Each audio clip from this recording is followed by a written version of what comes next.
Good morning, everyone. Welcome to A Course in Miracles, lesson 148. It is still in review. My mind holds only what I think with God.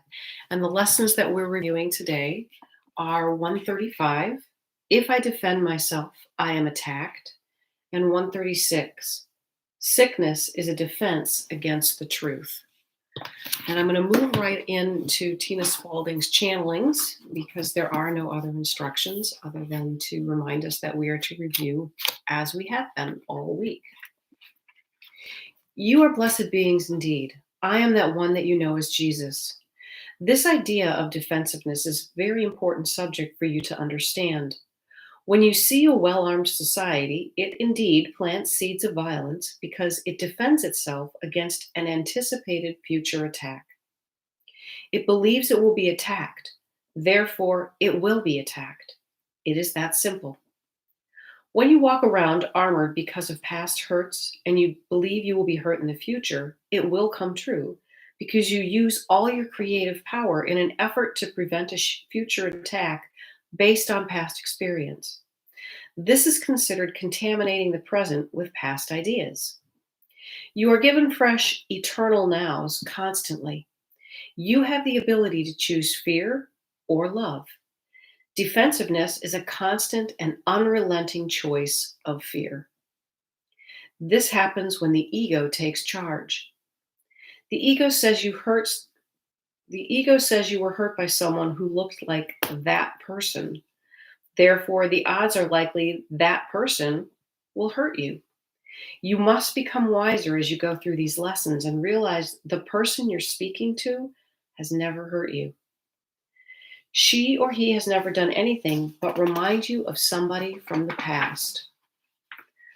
A lesson comes to you one more time. The opportunity to forgive, open up, and trust. Now, we are well aware that many of you will say, well, you can't trust everybody. That is somewhat true, but everybody is not your business. Understand that your defensiveness promotes attack, and that's the only thing you can change. If you've been attacked many times in the past, you may want to look at how defensive you are. Are you always prepared for war? Do you always have your next argument in your back pocket?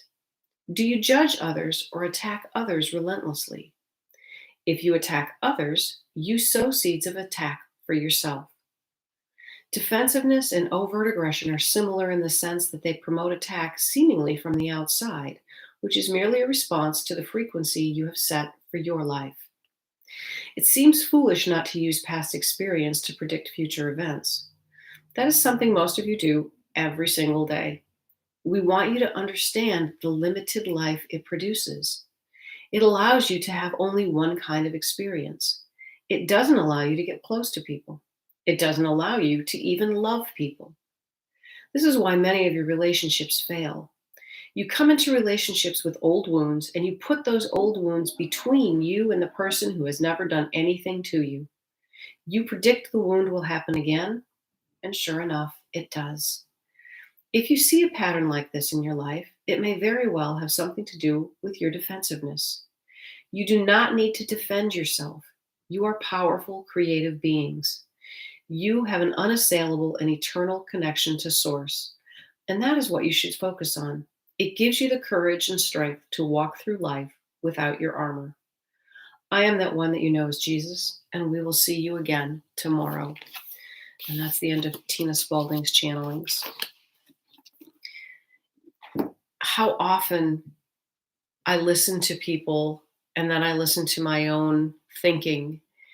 And as we prepare for a meeting of somebody new, as we prepare for perhaps the confrontation of someone that we've struggled with, we always try and create those zingers and those one-liners and, our overpowering, our winning responses that we will have at the ready in case we're attacked. And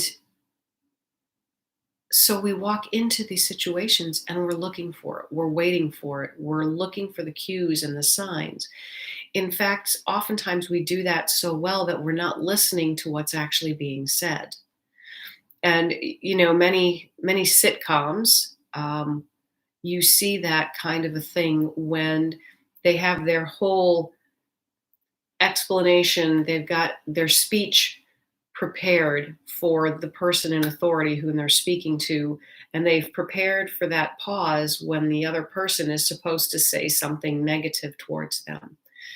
And they break into their next set of words, again, not listening, when the other person actually says something like, yeah, it's okay, I agree. We do this to ourselves as well. And we spend an awful lot of time worrying about how we're going to undo ourselves in our own best efforts. We worry about whether we will be enough, do enough. We worry about how we will not be able to meet our own needs, our own goals, our own rules. And so the only way that we can defend is sickness, physical illness. It's when we stop and listen, we understand that it doesn't matter necessarily what we do. Everything is an opportunity to learn. And so if you go down a wrong road, you get to turn around. Yes, there are choices that are bigger that you can't turn back from, but you can always make another choice.